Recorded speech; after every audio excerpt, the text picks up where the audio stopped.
En el video anterior analizábamos el concepto de mandato mercantil, que es por el cual una parte se obliga a celebrar o ejecutar uno o más actos de comercio por cuenta de otra.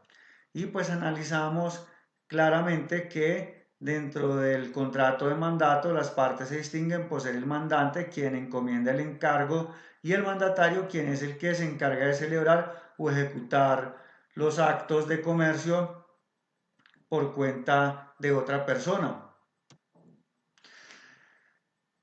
Y hablamos la importancia de distinguir su carácter comercial para la aplicación de las normas del mandato mercantil y el contenido del mandato mercantil. Hablábamos que tratándose de un mandato especial, implica aquellos actos que sean para los cuales haya sido conferido y aquellos que sean necesarios para su cumplimiento. Y el mandato general que no podrá excederse del giro ordinario de los negocios, salvo que exista autorización expresa y especial por parte del mandante. Y colocábamos el ejemplo de la negociación de cuotas, donde el mandatario, adicional a negociar, también realizó una auditoría y un avalúo que estos no son ajenos para lograr la ejecución del objeto contractual del mandato. Y dentro de sus características hablamos la consensualidad, salvo norma que exige determinadas solemnidades, su onerosidad, su carácter de contrato principal y que es un contrato intuito persona. Y resaltaba que el encargo que recibe el mandatario es el de obrar por cuenta del mandante y que lo esencial del mandato que se obre por cuenta ajena. Eso hay que entenderlo claramente. ¿Sí? Ese mandatario actúa por cuenta ajena. Y es importante ir entendiendo eso porque también debemos distinguir entre el mandato sin representación y el mandato con representación. ¿Y qué implica entonces el mandato y representación? Que el mandato por sí solo no confiere la representación del mandante. El mandatario debe realizar actos frente a terceros por cuenta ajena, pero a nombre propio, pues carece frente a terceros de la facultad de representación. Si bien es cierto, el mandatario en el acto, en la celebración del acto y la ejecución, actúa por cuenta ajena, ¿sí? Eh, lo hace a nombre propio por carecer de facultades de representación de su mandante. Luego, si el mandato es representativo en virtud del acto que el mandatario puede realizar el encargo de orar frente a terceros en nombre del mandato, implica un acto de procuración, de otorgamiento de un poder para que ese mandatario obre frente a terceros en nombre de su mandante. En ese caso, es el mandante quien directamente responde ante terceros por los efectos jurídicos del acto celebrado en el marco del contrato de mandato mercantil.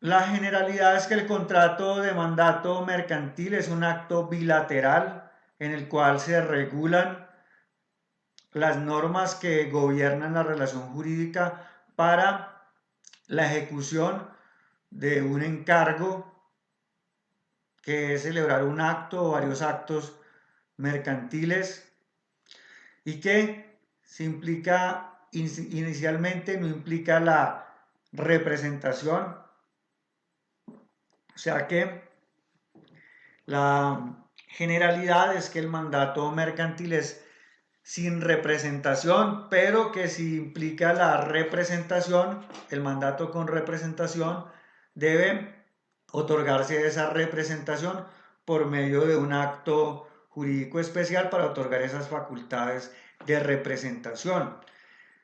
Y es importante esta distinción entre mandato y representación por el tema de la responsabilidad frente a terceros.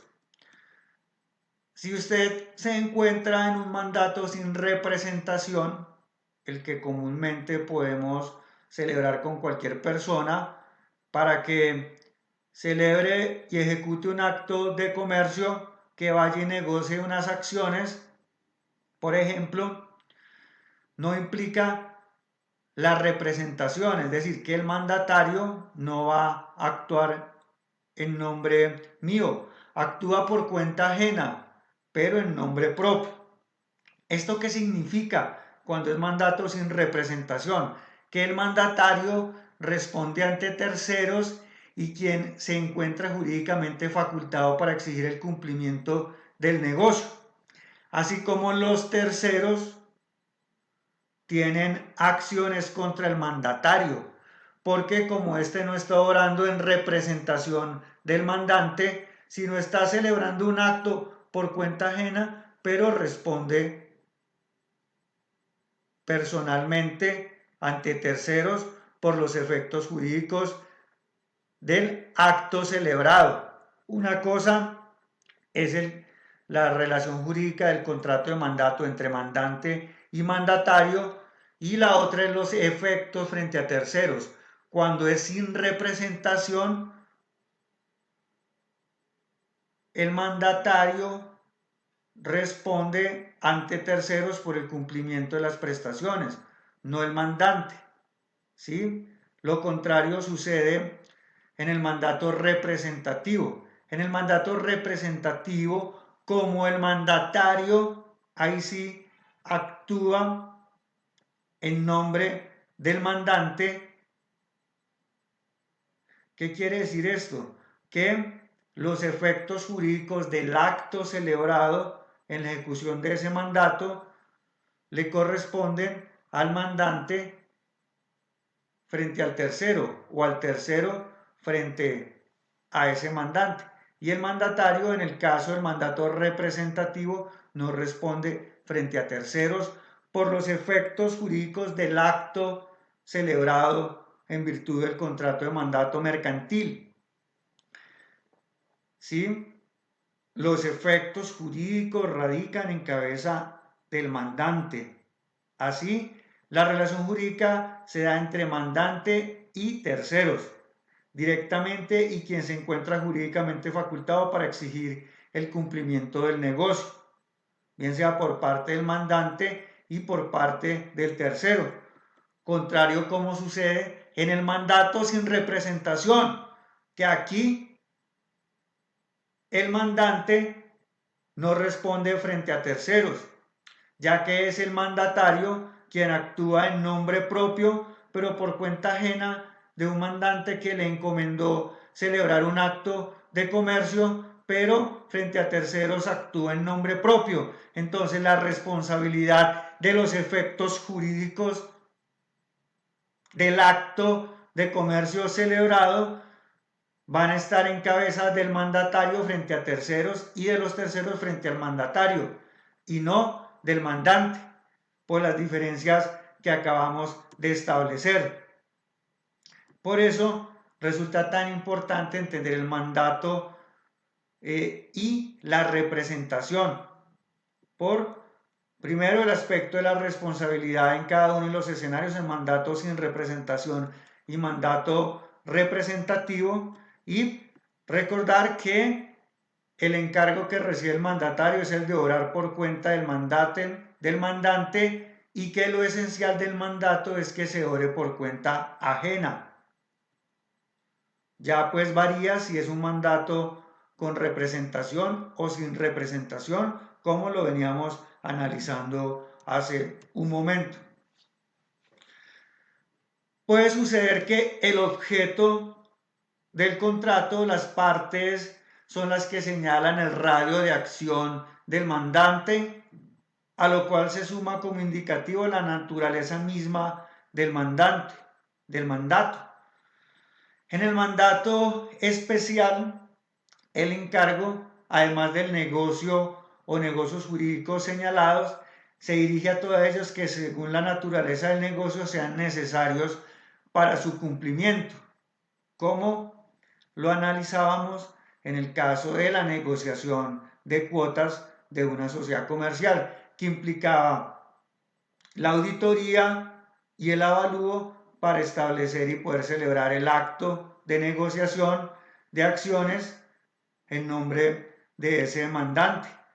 Pero pues en este caso implica no solamente la negociación de las acciones, sino otros que son accesorios como el avalúo y la auditoría en la sociedad donde se van a comprar esas cuotas.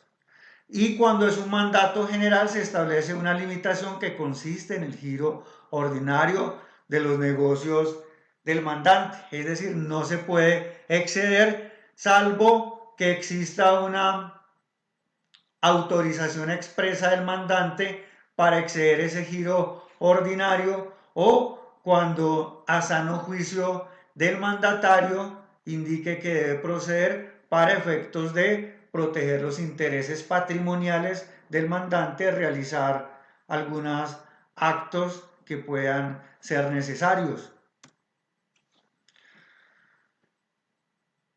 Y frente a la profesionalidad del mandato, por lo general, pues aquí quiero indicar que en el mandato mercantil, estrictamente dicho, pues por lo general exige que son personas que conocen determinadas actividades económicas, bien sea en el comercio exterior, zonas francas, temas de negociación de acciones, desde celebración de documentos o de actos, por ejemplo, de cesión de contratos, de créditos, cualquier acto mercantil que ustedes imaginen, pues puede ser encomendado a un mandatario para efectos de ser celebrado por cuenta ajena, es decir, por cuenta del mandante y que un mandatario vaya y lo realice por ese mandante. ¿Sí? Y pues asimismo como esa profesionalidad del mandato implica esas cualidades de ese mandatario, el contrato de mandato se forma por las reglas generales de la oferta y la aceptación, lo cual implica que ese mandatario pues debe comunicar a su mandante, quien le dio una oferta de un encargo, si acepta o no el encargo, es decir, si se celebra o no se ejecuta ese contrato de mandato mercantil. Sin embargo, si éste no acepta, sin embargo, la norma establece que, pues, si se perfecciona, surgen las obligaciones de las partes derivadas de un contrato de mandato mercantil. Pero por la profesionalidad señalaba las obligaciones que impone la ley y si el contrato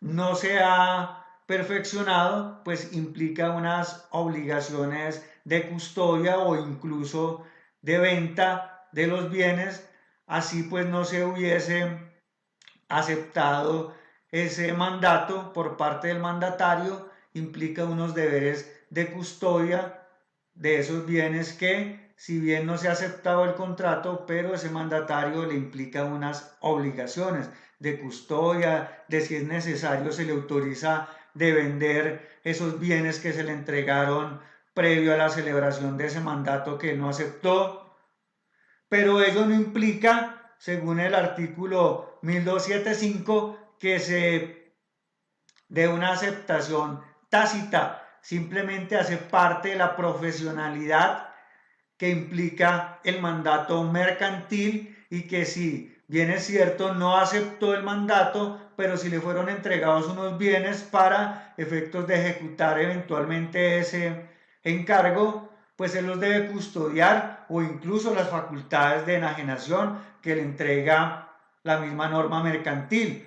Entonces es importante que tengan en cuenta el artículo 1273